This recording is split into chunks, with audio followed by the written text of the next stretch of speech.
Alrighty everyone, hello. As we are coming into Scorpio season, I figured now is a great time to get an angel for the month that is the residing angel of Scorpio, and that is Barchiel, or Barachiel, depending on which source you're looking at.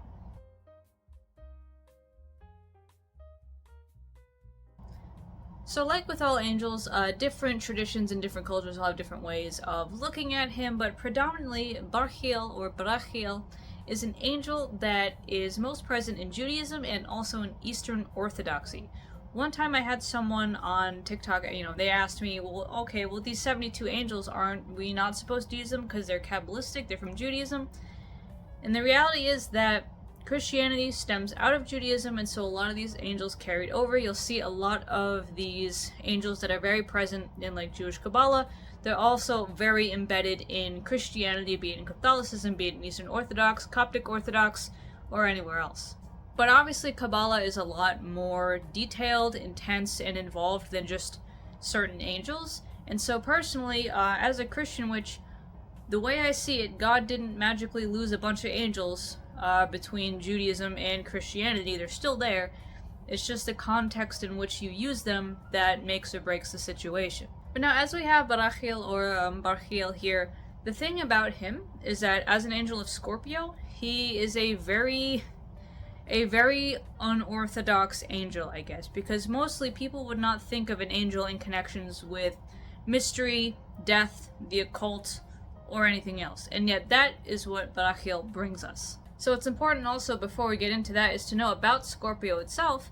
Scorpio is traditionally the ruler of the 8th house in astrology, and the 8th house of astrology is all about things like sex, taboos, other people's possessions, debt, longevity, life, death, and rebirth, esoteric mysteries, the other side of the veil, all of the weird, spooky, kind of like dark stuff in life, that crops up in the 8th house, and it also crops up in Scorpio itself. I'm pretty sure we all know a Scorpio that is like deeply brooding and dramatic, and is basically the one water sign wearing a leather jacket, while the other water signs are just kind of in their feelings, drowning in them as always. But given that Scorpio is a fixed water sign, it is one that is prone to getting stuck in their own emotions and thoughts a lot. It's one that deals a lot with those deeper, darker themes in life, and it's also, I believe, one of the most common zodiac signs, especially in the West, because what came 9 months prior? Nonetheless, with this angel, we find that we can do a lot of interesting things, and a lot of good tidbits on how to work with him, once again, comes from Damien Echols, Angels and Archangels. I don't think I will ever stop recommending this book because it's just such an easy guide for getting into it, mostly because after some brief introductions and some tips on magic, you just get a lot of really quick fact sheets and sigils for the angels that you are trying to work with. So Echols says that this angel, deals with mystical subjects and things related to the occult, that Scorpio deals primarily with the emotional plane, but also extends into the realm of psychic intuition and sexuality. And so this guy can help you with a lot of different things in that regard. It's also said that he has 496,000 ministering angels just following him around. So whenever you see something about demons, say that like a demon has, 30 legions of demons, one legion being like 3,000, remember that angels apparently also have quite the entourage following them around with whatever it is that they're trying to do. The spirits these guys must manage is insane. But, so, Equals says that keys to visualizing Barchiel are blue-green robes with the sign of Scorpio, or the scents dragon's blood and lotus, which is very interesting because commonly dragon's blood is associated with more demonic things. Lucifer, for instance, is commonly known to appreciate some dragon's blood incense and so on. There is a great crossover here with a lot of these things because it turns out angels and demons are not the enemies that everyone says that they are. I've made a bunch of videos on TikTok about these things that you can check out over there, but that's a topic we'll have to get into another time. But some reasons you might invoke Barchiel are to enhance sexual pleasure or deal with repressed sexuality. I know that all of my friends who are dealing with purity culture and the aftermath of that, maybe Barchiel can help you out there. It could also be to interpret dreams, to master any form of divination, to discover the truth about any situation, and to defend anyone who would attack you for your beliefs. So actually, in fact, Barchiel is very useful if you live in an area that is not so friendly to how you express your spirituality.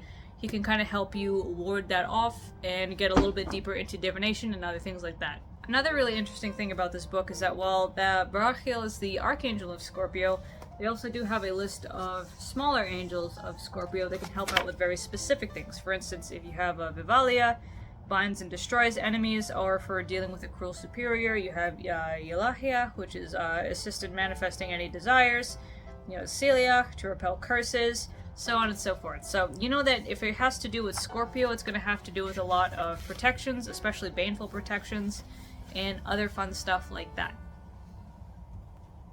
But as Barachiel is an archangel, he still is one that is less known. So, as always, if you're going to work with archangels or angels in general, remember that not always are they the most easy spirits to deal with. Angels are very severe and very strict.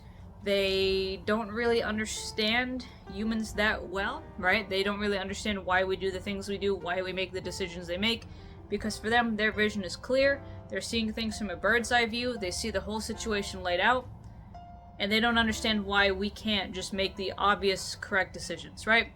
For them, they're watching a football game from high above the stadium, whereas we are the ones actively in the middle of the field, getting beat around and trying to run into a bunch of people and catch a ball with millions of things going on around us, right? That's the difference between angels and people. So if you try to reach out to work with Barachiel or any other angel, keep that in mind. And remember to have a thick skin and a lot of patience, because otherwise, angels are kind of sort of difficult, and that's where, in fact, it would be better to go with a saint if you're not ready to deal with that kind of thing. Saints, having been human, will be able to work with you a lot easier because they understand what it's like to be in your position. A lot of angels do not. But don't let that scare you from a good ally either. Some of our favorite angels, Michael, Raphael, they are at the end of the day angels, and people love them just as much, so it's all about the relationships you make too. Nonetheless, I hope that this was an interesting angel to kind of maybe look more into if you need something like this Scorpio season, and I'll see you guys next time for some more interesting discussions, because honestly there are a few things worth discussing in the near future. So, see ya!